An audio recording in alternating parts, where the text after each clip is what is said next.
Thomas, an awful lot to ask you about. Let's start with a straight red card at the end. What happened?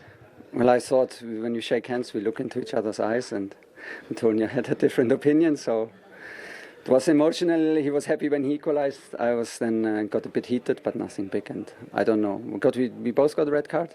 Straight red? Yeah, I think it was not necessary, but a lot of things were not necessary, so another poor decision from the ref today. What did you object to on both goals? What was your complaint? First of all, it's a clear foul on Kai Havertz in the build-up. A clear foul. We had one tactical foul from Reece James, got straight yellow. I don't know how many tactical fouls Højbjerg and Bentancur did today.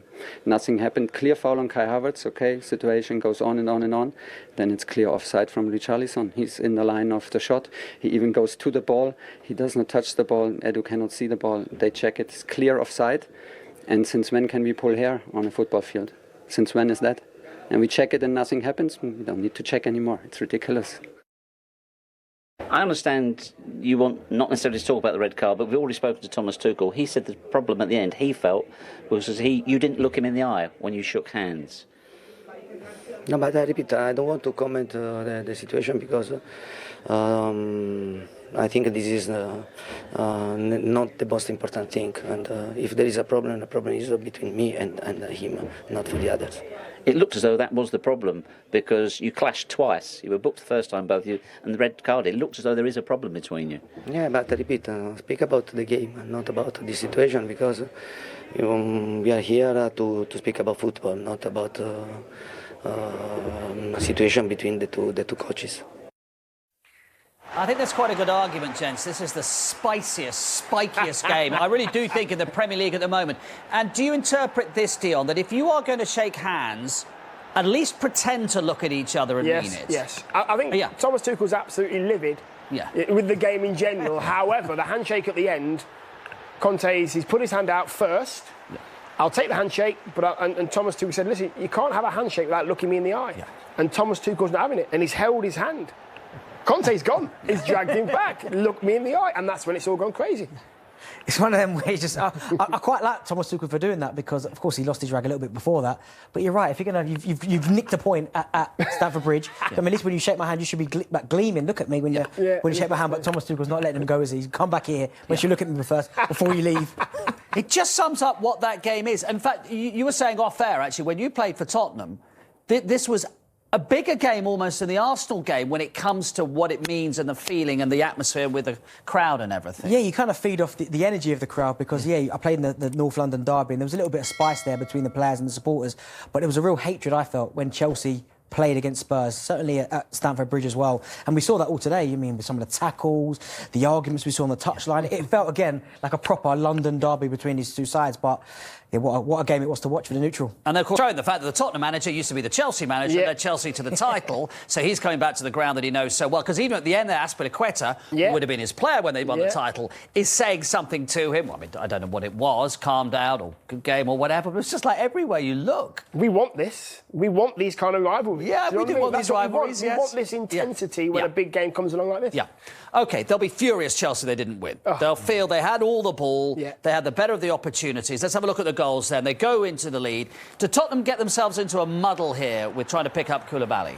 Well, they just don't pick him up, full stop. That's the problem, is that they're so focused on getting so many bodies into that near post area, which I don't get, because that's not where the threat is. The threat is Koulibaly at the back stick, who's free, but take nothing away from the finish. Absolute textbook finish. You think he was an attacker, with his weaker foot as well, because he's left-footed. To control a volley like that from such a long distance, really, really good finish. But I think Antonio Conte would be so disappointed when he looks at how they've conceded that goal. To strike the ball like that, he's having to sort of get his feet in the right place. He doesn't panic, does he? He goes forward, then he comes back. He's free as a bird. And all you have to do is just connect with it because the pace is on the ball. Yeah. He just takes his time. It's a really good strike. Terrible defending from Spurs to leave a player like that at the far post. OK, well, that goal had no controversy about it. So that bit's easier. All right, let's have a look at 1-1 then. There's quite a lot to pick apart here. The first of is, does Bentancur foul Havertz, or does he get a little nick on it?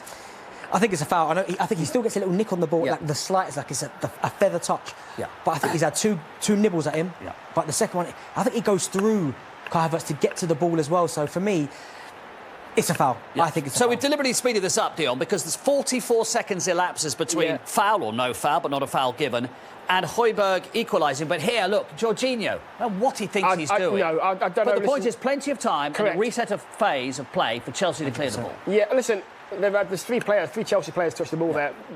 One of them could have kicked it out for a corner for a throw-in. Just clear your lines, reset, go again. Yeah. Jorginho tries to be too clever. Don't be clever in your own box. And Spurs, to be fair to them, squeezed well, got the ball back and got themselves back into the game. Personally, I think it was a foul at the start of the 44 seconds. OK, let's talk to our friend Chris Foy about it all. Chris, great to have you with us as ever. First of all, Bentancur on Havertz, is that a foul in your view? Yeah, I think it is a foul, and what we've got to decide is it clearly and obviously wrong? Because when a goal's scored, of course, we've got to check the attacking phase of play. Was there a foul by the attacking team in the build-up? But as you quite rightly say, we've got 44 seconds in this. You see the tackle comes in there. Is there a touch on the ball? I think it's one that you're going to forensically examine, but there's a lot more happening in this situation once that's happened. Obviously, Tottenham have got the ball and they go downfield. You see the challenge there. There's a touch on the ball. Is that clearly and obviously wrong, that challenge? The assistant referee, Gary Basic's got a great view. He feels not, and play is allowed to continue. But even if it were a foul, the fact that 44 seconds elapses before the goal means it's irrelevant, isn't it? Because we're into a new phase and Chelsea have plenty of opportunities to clear the ball. Absolutely. I mean, the attacking phase of play, what we talk about, there's no time limit and there's no distance with it. But what you'll actually see is the ball travel forward, and Chelsea have the ability to reset, which their defence do. But not only that, they take possession of the ball as well. So there's no way that attacking phase of play it's just too long, it's too stretched. The fact that they can reset, the fact that they have possession of the ball, the goal will be given, because the attacking phase of play this season will be narrowed down. But as I said, the criteria there, it just doesn't fit it, because, as I said, they reset and they also got possession. So in that case, the goal was allowed to stand, which was quite right. Unless you're Thomas Tuchel, who had a very long list of grievances. He thinks it was a foul, and then he says Richarlison in an offside position, which, Chris, you've always taught us is not an offence in and of itself. But is he obscuring Mendy's view sufficiently that he's interfering? Yeah, I mean, what you say there, Mark, is he in an offside position? Yes, that's not an offence. Is he clearly obstructing the goalkeeper's line of vision? Clearly not. And of course, what you've got to bear in mind as well is the distance that the shot comes in from. Again, I'm comfortable with that decision. We know the VAR will check it, and the goal was allowed to stand, and quite rightly so. Chris, we're going to come back to you in a second because we haven't finished with you yet. You think maybe Mendy's got a point? No, I don't think they're ever going to get that. I don't think they'll change it. The ball goes in, it's a clean strike from Højbjerg. But however, when the goalkeeper sets himself, normally when a keeper sets himself, he'll set himself once and go.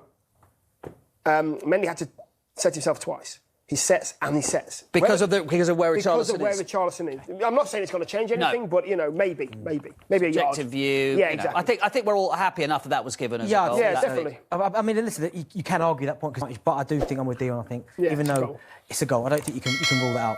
Chelsea responded well to that, didn't they? Havertz should have scored. Fantastic cross for James. And they do score.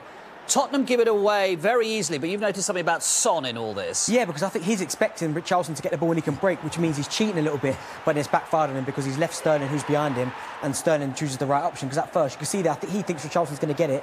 But as it goes into Sterling, I mean, I was screaming, pass it to him because Reece James is there. And it's a really good finish, to be fair. He's confident, clean strike on it, doesn't try to be too cute with it. Great finish. Just lets it run across his body, and just sides foot into an area where the goalkeeper's always going to go to his right. And that is an unbelievable celebration, by the way. That's what we want to see. You've done it, I'm going to do it. Exactly. You've done it. So we've had a little bit of Conte invading Tuchel's personal space for earlier. Then Tuchel, not really with the form of Usain Bolt down the touchline.